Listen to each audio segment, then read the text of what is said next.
Ceux qui vont tonga toilette, bozui bosali clôture ya batol. Bobandi ko tonga toilette et puis je vous informe na katazando ba toilette eza. Bakangi te po bana posa ko linga ko aménager non. Bakangi pour justifier le décaissement ba mbongo. Biso za mo la mina la na butu boy o compter plafond o ata na 100 francs te o ebite lobby ba na bolam ngane. O bisa mona non je n'ai pas d'argent mona so melo ma pate. Qu'est-ce qu'il a à foutre que na makambo lo? Si mukoko moi le quoi bokonzi yango ya bango ya boso no ils a conservé na lo côté, il ne se retrouve pas. Et bien ça ata sembla profiter ata ceux qui va payer ça ba 250 000 dollars 250 dollars par jour azo ata mbongo bien que je ne soutiens pas par ailleurs. Azo ata mbongo wana po sungai. Mais ba oyo déjà bazwa ka mbongo à l'état. Bo fouter bango billet point. Konza kanyaka o kabila la muki akomo pona batuna misapi. Jamais. Ngaso ina kozwaka bokonzi un jour et vous a bokonzi ou t'es pas peuple. Inviter le premier ministre ou Ilunga Kamba pour premier ministre et Mafo. Et Ilunga Kamba ba bengi na Ilunga Kamba a que ne ko répondre na motion basali contre. Et pourtant la constitution et surtout le règlement intérieur na bango na article 12 na article 13 ezali clair. Ngana za mwana mai. Ngana mwana mai ceux qui ba koselinga maladie na ko voyage. C'est possible à Otina, M. Félix, c'est qu'il y a une retraite anticipée. Parce que mandat au Kabila, pesa qui a 5 ans, il y a déjà baby 2 ans, baza kolinga ba sunga baby sous 2 ans pour biso to ba koba toze la kabango ba sara ba aventure, tim ko ya ko yeba osa musande. Non non non non non non.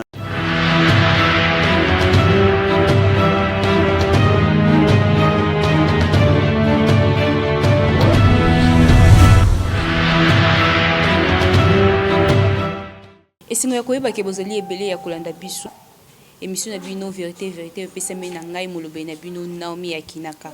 Lelo to eko so la maitali politique ya mboka na biso, to eko kundola, to eba nini réellement isolé kana kati ya politique ya mboka na biso. To ko toucher moi 2 ou 3 points oyo ezana kati ya actualité ya mboka na biso, na zanga mokoti na zana invité na ngai oyo bengami na kombo ya Papa Alain Bolojwa, oyo na kopesa mbote. Bonjour Papa Alain Bolojwa. Mbote maman ngai, mbote na balandi en tout cas, merci une fois de plus pour l'opportunité au possible. Merci Papa Alain Bolojwa to kokende mwa mbangu na actualité ya mboka na biso. Papa Alain Bolojwa to monaki Congo ezole la pasi. To moni RDC na vraiment souffrance, population souffrir. Mais to moni ke basi ko panza zando ya monene oyo balingi batinda bango bakende na lingwala. Nini ezoleka vraiment na kati ya RDC? Nenga kina kanisa que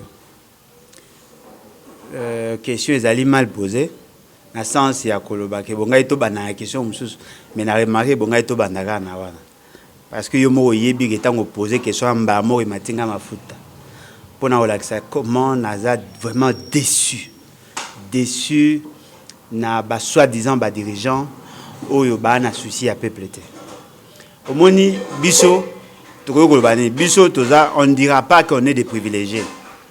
Mais biso tozali au moins bateau yo.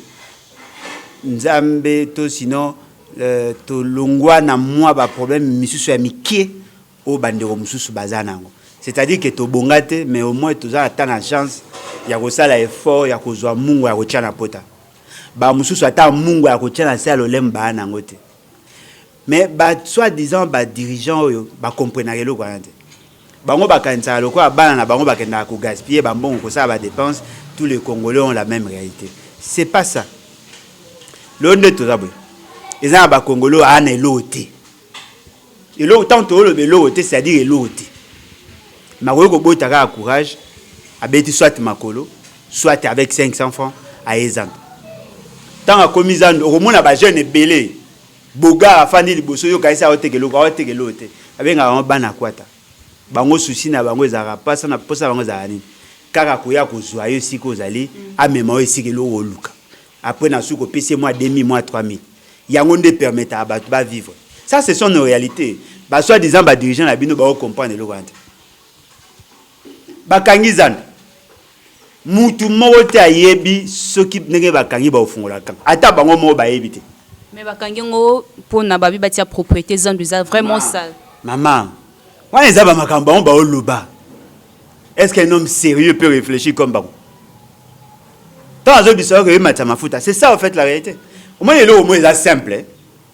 Botia na mituna bino que zande aussi la jamais salité. C'est impossible. Zande aussi la salité ndeni. Maman Thompson a somba Thompson na carton ta obongo. Muto ateka kwanga. Bao bateka ba maboke, bao bateka ba fufu et tout ça va salité na babora. Et kozalaka kaka ata soki blolo bolobo na ba congolais ba longwa na zando po bino bokombola. Boyeba ke 2 mois après ekoya. Parce que bato bateka ba savon, ba tomate, ba salela ba carton, ba déchets et kozanga ka jamais. Au lieu que bo kanga zando pona kokombola zando, bo ça la mécanisme ya kolongola ba saité sans que bo kanga zando. C'est ça la gestion. Ouais, éviter que lobby après 3 mois, après 2 mois, après 1 mois, après une semaine, ça a été aux Ongana. Donc, à chaque fois, ceux qui salité, ils ont est-ce que vous avez un nombre de bateaux qui sont est-ce que vous avez un nombre de bateaux qui vivent grâce à Zando? Plus de 30 000 personnes qui font taxi na bango ya Wendy. Plus de 30 000 personnes. Les statistiques sont ils ont bisoté au lobby. Bango moko ba soi-disant dirigeant. Plus de 30 000. Et 30 000 personnes veut dire 30 000 ménages. Na kata ménage moko à 3-5 personnes. Bon ici bango bazonga na banda ko bafanda bazela parce que un monsieur Gentini a olota ceux qui ndenge na kobongisa zando soka yebi ndenge na kobongisa zando nde après wana fungoli. Omboka batama boma tika aussi na bisa ko déjà so bebisa mission na yo moko parce que bandi na question eza ko matsa mafuta. Est-ce que vous avez imaginer de Congolais va vivre à grâce à zando wana? Est-ce qu'il y avait pas moyen de faire ça de manière méthodique? Pour na kolongola ba saité na zando il faut ka boka na zando.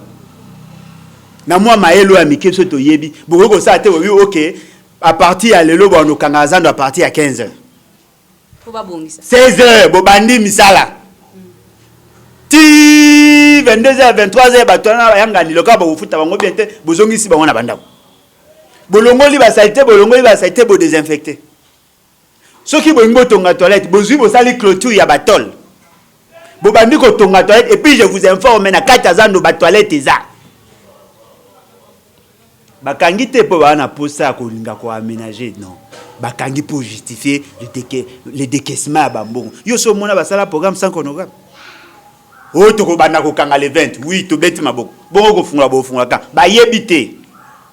Et tous ces gens-là, bah offendre. Mais bazo voyez ba te conséquences zaidi. Bana wana, bana baboti wana ba kozanga biloko alia. Conséquence, boka moté ba koma ba chege.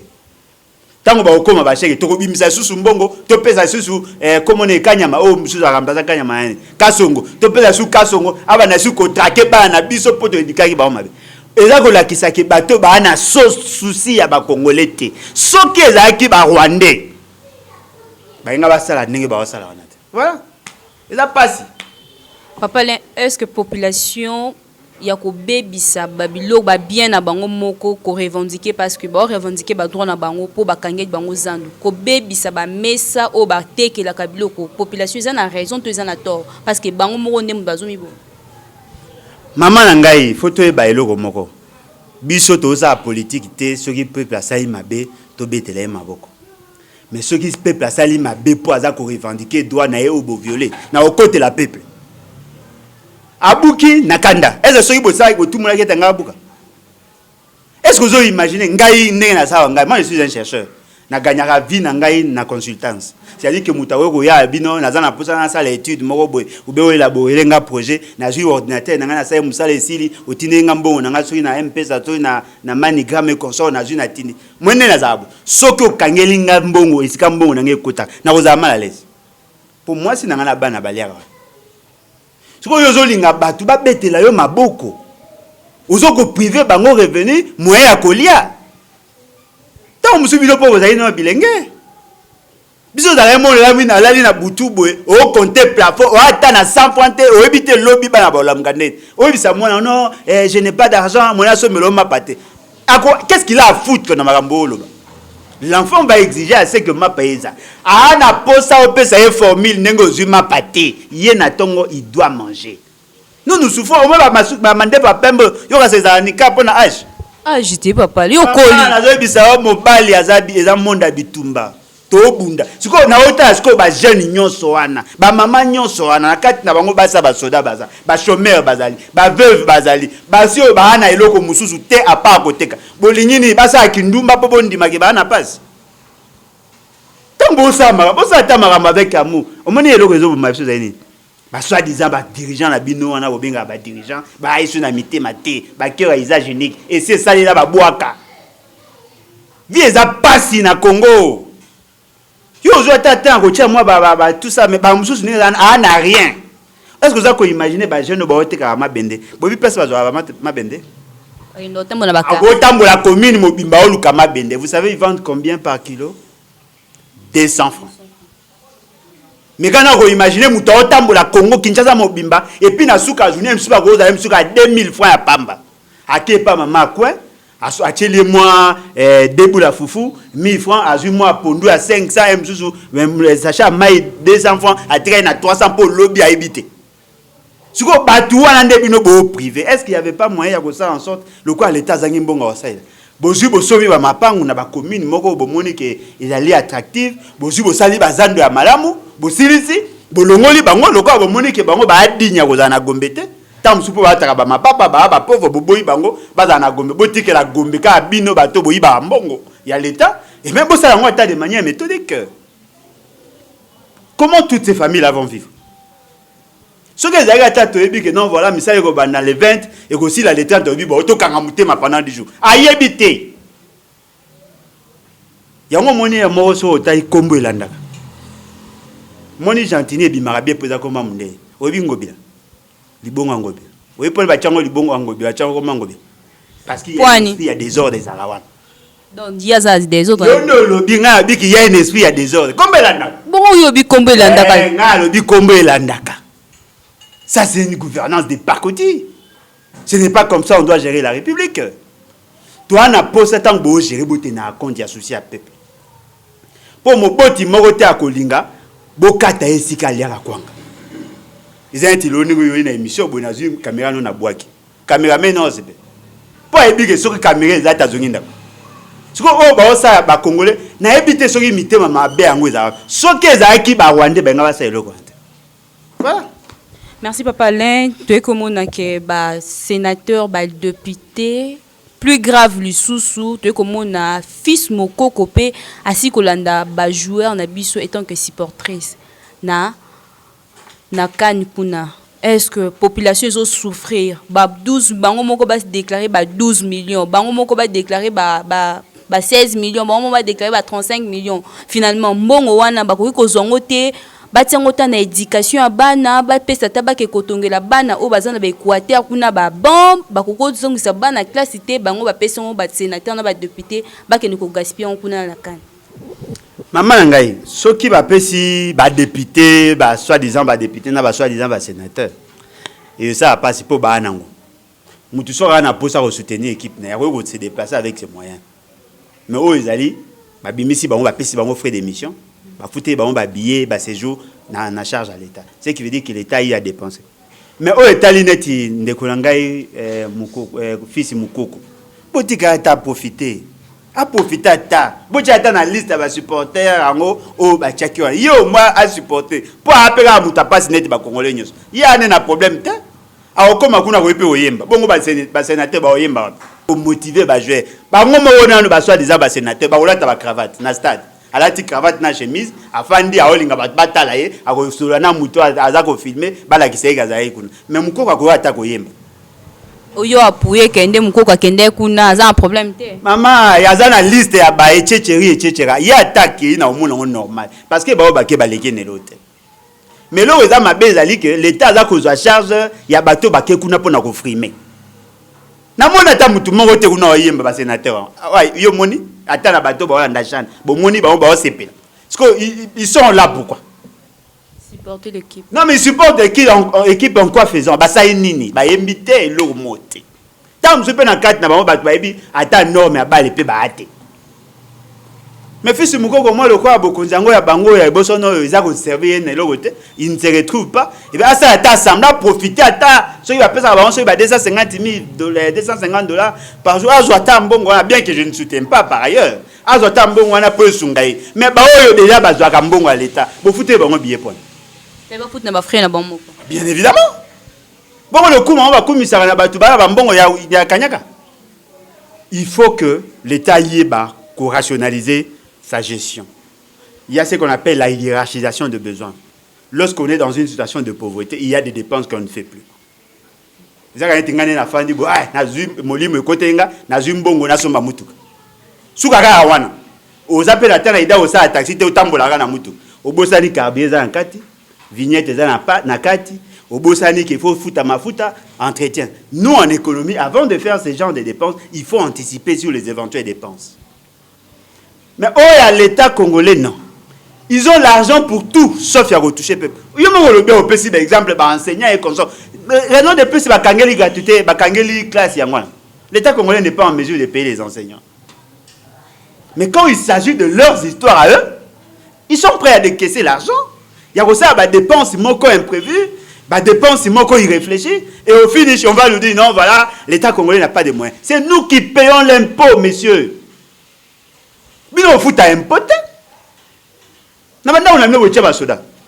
Déjà, mais chez nous, nous payons la régie des eaux. La régie des eaux, il y a des tâches que nous avons importance dans notre éclairage public. Il y a un éclairage, à part peut-être pas dans nous payons l'impôt. Ceux qui ont créé la boutique et consortent au foot avec TVA, 16% il y a revenu. Ceux qui ont dépensé $100, il y a bloqué 16% n'a payé dans l'État. Et comme raté. Maman, bon, kasi on va comme la santé, obésité financière. C'est notre argent. C'est notre argent. Et là, ça passe, ça m'a demandé à moi.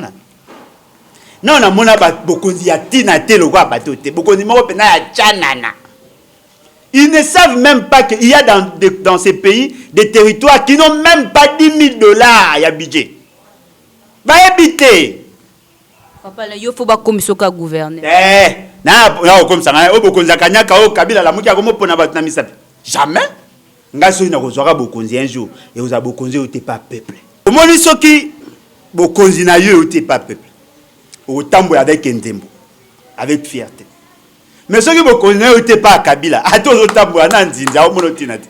Yo mona te ba cortège les gars. Wa ba doit ta fa tinate parce que yo na base bwana liente. Philippe c'est que la salle a succès quand soit commune entre 7e rue et 11e rue et Sili. Congo mobile.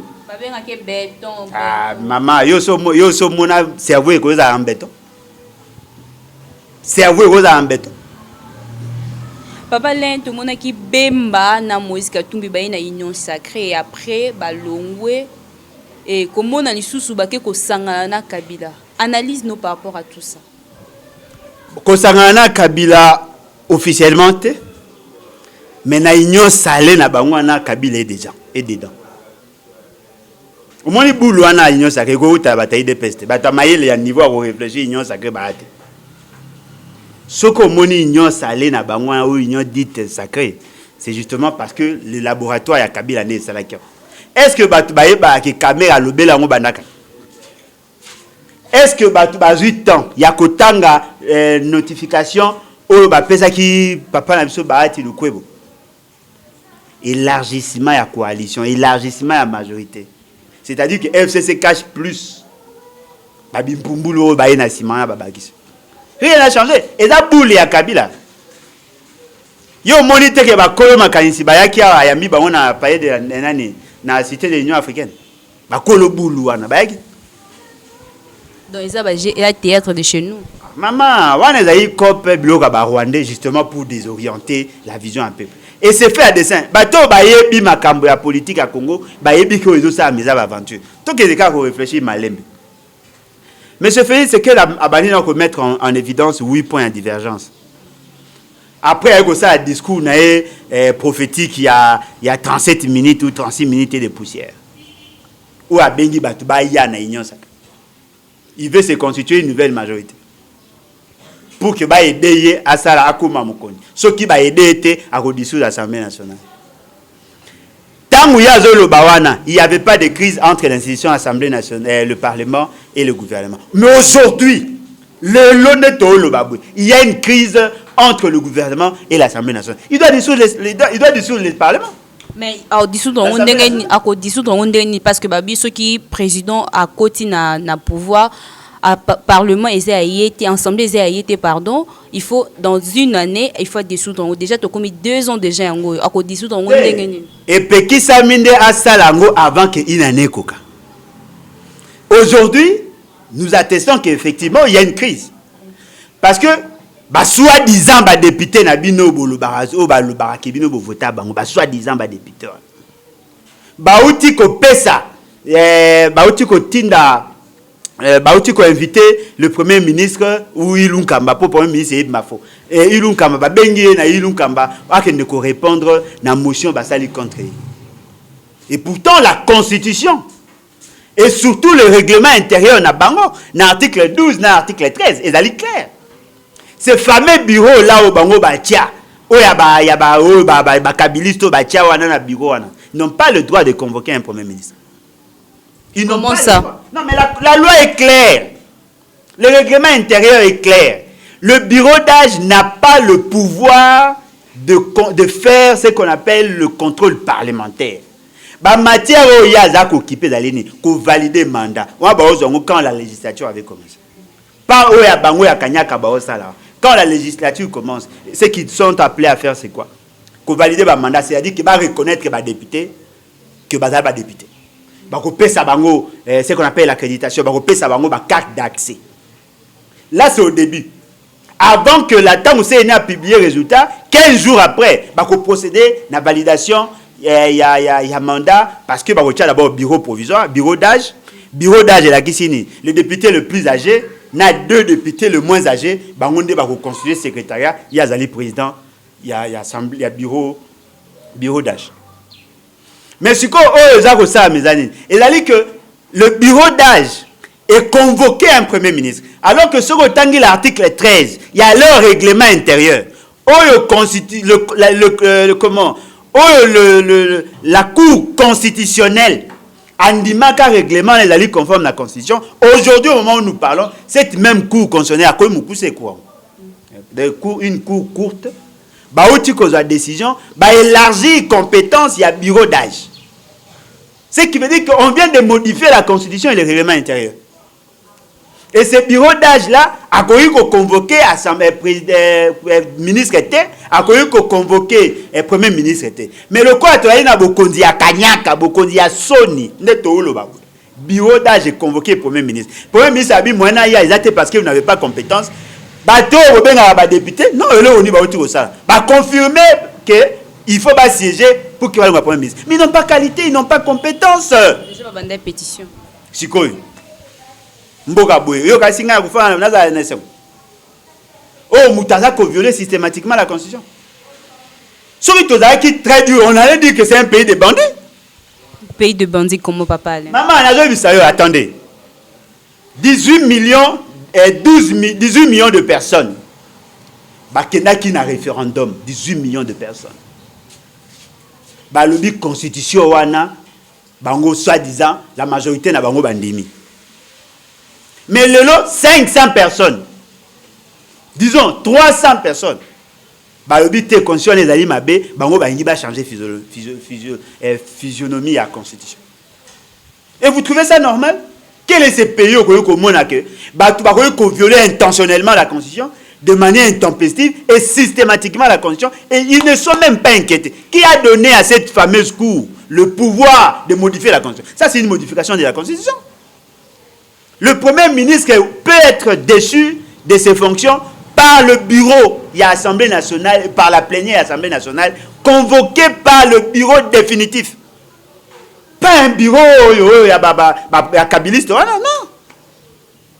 Ce qui veut dire qu'on viole la Constitution, on viole la loi, mais tu as dit non, voilà, il y a kakaka, on répondre, ce qu'on répond, bien que moi je ne soutiens pas.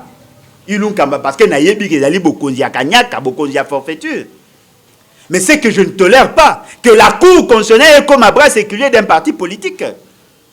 La Cour constitutionnelle joue le rôle, il y a IDPS, na FCC. Sa pouvoir na bureau d'âge, il est strictement interdit au bureau d'âge ya kobakisa ba compétence au ba pesa ana oka 3 validation ya ba mandat règlement intérieur et puis ya suka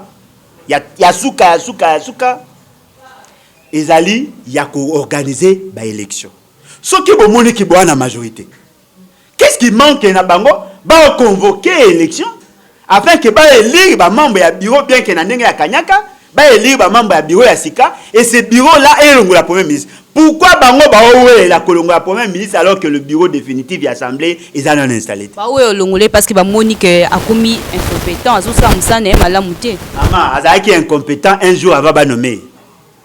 Même Mouto azako gérer yemo pas incompétent. Qui n'est pas incompétent? Lorsqu'un président de la République confond les compétences du gouvernement et du premier ministre, le compétent du premier ministre et le compétent du président de la République, il est compétent. Lorsqu'un président de la République prend l'argent de la République, après s'il n'a pas mis connaissance alors que la condition ne lui reconnaît pas, c'est pourquoi. Il est en compétence. Lorsqu'un président de la République a mis à lamentation, j'ai échoué lamentablement, il a avoué qu'il est incompétent. Qui n'est pas incompétent dans leur sillage là? Ils ont péché, ils sont privés de la confiance du peuple. Et là qu'on a remarqué, que M. Félix c'est qu'il le tout premier responsable, c'est lui. Attends, ministre, oui, mais lui, il est qui? L'arbitre, le chargé, il y a c'est que les institutions vont fonctionner normalement. Mais qui a occasionné le chaos? C'est lui. Même dans son propre cabinet, il ne gère rien. Si on tourne la question, M. Félix, c'est qu'il y a un cabinet, il a voyage. Voyage à mariage. Qu'est-ce que lui apporte au pays? Mais vous savez combien il nous coûte? Plus de 24 millions de dollars. Là. Résultat, Tijung, zéro. Merci Papa Alain. Tout comme na émission na biso, une dernière question. Papa Alain awape ozolinga o voyager au Kende na Équateur. Déjà basali au test ya Covid parce que babi citoyen nyos o aolinga a déplacer même na province il faut basala test ya Covid. Papa Alain ba ko bambelo Covid te parce que mikolo komi kaka ba joueur ba bambeli ba Covid. Lelo to diko yo ka ba kumba kangi susu 4 lisusu baza su na Covid. Yo ba ko bambelo Covid te boy. Maman, au moins, ceux qui n'ont voyagé pour une raison à Covid, Covid serait ici n'ont voyagé. Ceux qui n'ont voyagé pour une je suis clair. Ceux qui n'ont voyagé pour une Covid, ceux Covid ici n'ont voyagé. Mais le Covid, on va rebeller et cause même Covid car une journée. Moi, je n'ai pas de symptômes. Je ne pas na bango pour se conformer na ba dictat na bango. Je ne passer test. Si vous avez Covid, na zongi na le mondongo makasu nyozo te sara ici. Le bin atongo na zuma so na ki. Papa Alain, okolinga oke ko contaminer ba na mbo. Maman, na maladie te yo biki so ba bambolinga ba bambolanga. C'était bon et biso que parce que ba yebi ke yundo za bongo za muto opposition. Ozo temela bango. Et attendez. Ceux qui bango ba ye na ndenge wana ngana kolakisa bango ke na yebi nzela mai na okende. Ata na nzete ata na boîte na okende. Papa le on nager. Maman, nga amona mai. E baleza monene. Nga za mona mai. Nga na amona mai. Ceux qui ba koselinga maladie na ko voyager. Mais ceux qui ba moninga maladie à solo je vais me faire soigner. Parce que le mot est livre est que na okende parce que j'ai pris un engagement avec beaucoup de gens. Au moins le rondé zana. Na ko zanga mbongo milo na linga te na perdre d'honneur, na perdre de crédibilité. Na faire acheter ba livre. Ba somi ba livre, ba soutenir projet. Na zupe mbongo ngo na somi pe ba équipement. Mutu moko ba ya lo ba ngai non ko voyager te et tout ça. Non, je veux voyager. Ba mona ngine kulutu matin fallu parce qu'il y a un qui est en avion. Ba ye ba sali ba bloko na bango ba empêcher à voyager. Mais nga na ko voyager. Soki po ya voyager na boîte te. Abanga mai. Te aibi nde mama mai te. Nga soki bo pekisi nga na avion na kozwa boîte na okende. Soki pe na kobeta makoloti bandunduti na zui kuna le droit de maintenir de me déplacer. Est-ce que vous avez imaginé mambo zoloba? Mutu moko ba pekisa nga tambo na mboka na ngai? Oh! Franchement, wana penza wana ewe ko mambo je vais voyager. Et puis tana okende kuna ndenge tolobaki. Toza ko sala don ya baban na ba école. Fort malheureusement, bah école aussi blaki, bah ta sori to pesi bango baban, baza na difficulté parce qu'ils n'ont pas de toiture. Ata bandelo andele, bah na ngote, et le ça inga passe zali na bamboka wana batu ba mibali bazali. Ba matito ba chaka wana bakata ngo na zamba. Leurs propres enfants étudient dans ces conditions-là. Bah capable de faire côté tata na zamba ko sala bandelo pour ça. Moi que tu reprocher l'état oui, mais moi pe ba parents ba bien important c'est école té. Comment accepter bino boa mi bali boa batu bo fandi ba bo beta masolo avenir ya bana bino. Na kati école bana bino ba otanga ta ba ezate. O ko papa ta ba nzete ta ba membambo papi o sala ta forme ba banté. Okoki ata kozwa ta ba matiti te bo sala ta ndenge ba sala bandaku na bango ya ba matiti wana bo sala ta bandele. Eza na zamba mais ba ko sala te. Oui poani parce que ba bien importance ya classe T. Ba tu misusu ba koma ko tinda bana ba ona classe po ba boyi makelele na ndako. Et pourtant nous savons que l'avenir du Congo ce sont ces enfants là. Je ne suis pas directement lié à ma famille. Ce qui n'a pas ça parce que pour que mes enfants soient en sécurité, il faut que ces enfants-là soient formés. Ce qui va former, c'est lobby va sécuriser. Comment peut-on investir dans l'avenir et négliger l'éducation? Moi, je suis le fruit d'une université pédagogique. Je suis un cours à psychopéda, je suis bien importance à la classe. Na tangi ba psychologie de l'enfant, na tangi psychologie générale, j'ai des notions, na tangi ba andragogie, ba pédagogie, ba didactique. Na yebi importance ya classe. Je ne peux pas accepter na tika na confusion. To kende, to expliquer bango na l'importance ya classe, to pousser bango ba tia bandelo, sinon pas le moyen, to recevoir ba machette comme ça ba sala ngo et comme na mituna bango que la responsabilité première éducation ya bana bango, eza d'abord bango moko avant que l'état ya. Pour l'État, on a la commune na masina te. Alors comment en Équateur quand? Na masina kutu kaka na Kinshasa na comité. Ti akoma maluku, ti akoma kuna na bandu ndakoma kuna. Et ko za pe ba 70 ans. Yango moni souci na chose ali, nous voulons sensibiliser les gens. To kosuka ka wana te. Tant to zonga, to kepe na luozi. Même situation. Il y a des écoles sans banc, sans porte, sans rien. Et ce qui est surprenant, même pas à 500 km il y a Kinshasa. Ils n'ont pas de téléphone, ils n'ont pas de radio, ils n'ont rien. Mboka soi-disant Etienne Tshisekedi Mobutu incapable de repérer ça, avenir. Voilà pourquoi nous voulons quoi. Tout ça qu'on lancer un message justement pour démontrer à la face du monde que bateau bakata bandete pas na biso ba aider bisote. Ba kata bandete ba opimela biso même baban. Nzete bakati na Congo.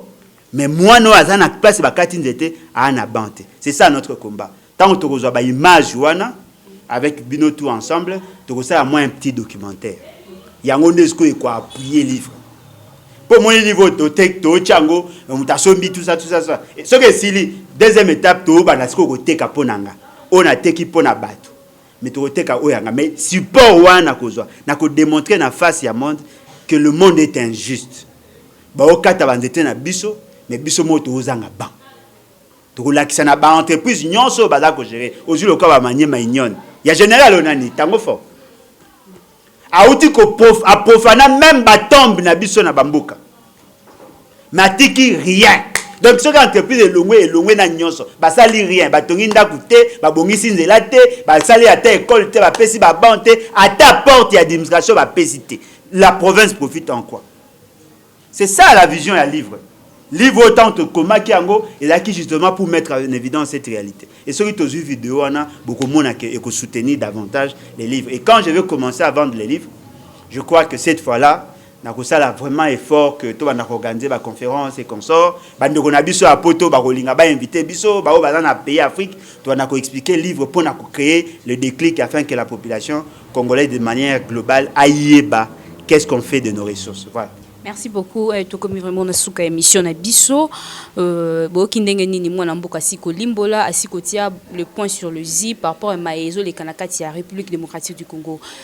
Akomaki livre na ye akomi pona ekolo asali beza mingi te na baye ba jeune papa basi la kozwa ton na bango ya ko concentrer pona akoma eloko mobo ekosunga avenir ya RDC. Ezana bato belé bayebi maezala kana forêt équatoriale te bato belé bayebi maezala kana kati ya République démocratique du Congo te mais papa Alain Bolodjoa azui ton na ye ya kosani ya kokoma livre yo pe mutuna no zui temps ko somba livre o te o tanga occasion yango yo aussi la kozwa maye ya kosomba livre azoteka ngo cherté eza nango kaka $20 na baye baza awa na République démocratique du Congo na baye baza pe libanda ya mboka eza na 35 €. Donc aussi kosomba 30 euros. Pardon, aussi que somba yango au tangi au comprendre ce que peut maya ko tuna mituna ezali papa Alain azali wana disponible à kopesa bino numéro ya téléphone aza disponible pour na kosa nini ya koyoko ya kopesa bino ba explication en détail par rapport ya maezo le kana kati ya République démocratique du Congo na maya siko koma na kati ya livre oyo nazong si micro epa na ye apesa numéro ya téléphone na message no ya suka. En tout cas message nanga ezali boy. Nous ne sommes pas obligés de vivre l'aventure où M. Félix Tshisekedi n'a pas battu au Pessabiso. Nous sommes Congolais, tous s'organiser, tous à M. Félix Tshisekedi na retraite anticipée. Au moins, ils sont à commis retraité de manière anticipée et qu'on aide Mbouka et Tambo. Nous avons besoin de bateaux plus sérieux que ce que nous vivons. Et je crois que bateau Bakolinga, Bakoya, Kokota, la nouvelle classe politique de l'opposition et surtout dans les battes, levons-nous et bâtissons, ils allaient partout tout ça qu'on créer. Ceux qui bolingi bobenga biso, ni mon d'aller plus 243, 81, 250, 28, 51. 81, 250, 28, 51. Bateau ba un esprit révolutionnaire. Bobenga biso, tous organisés. C'est possible à Otina, M. Félix, c'est qu'il y a une retraite anticipée. Parce que mandat au Kabila, pesa qui a 5 ans, il y a déjà bébé si 2 ans, baza kolinga basunga bébé sous 2 ans pour biso to aba koba toze la kabango basa ba aventure tim ko ya ko yeba osa musande non. Et puis to yebi déjà bateau ba préparer glissade. Boye ba yango glissade mabenango et lolengi ya kokweya mutayeba. Merci beaucoup. Merci Nabino Baibostek Olanda Biso na kati émission na Biso. Vérité le lot commis vraiment na souka émission na Biso. Merci na yo mutozaki na Simia Bilili, adorateur Judeka. Merci na yo pe Cordon Dacosta Mundele. Là où tu es, je te salue aussi. Merci l'équipe Mobimba. Merci na yo pe muto assisté qui Biso. Merci vraiment na ba soutien na bino. Bon continuer ko liker, ko partager be émission na Biso. Ceux qui ont balano ya diboso, partager, tika commentaire na yo parce que ba commentaire na bino na nde mutu et pesa ka Biso makasi et sunga ka Biso to améliorer mon sala na Biso. Merci Nabino, merci na yo Jones Adeiga depuis l'Afrique du Sud. Merci Nabino Nyon Sobosila ko landa Biso. To kutani mbala sima soki nzambe abateli Biso. Au revoir.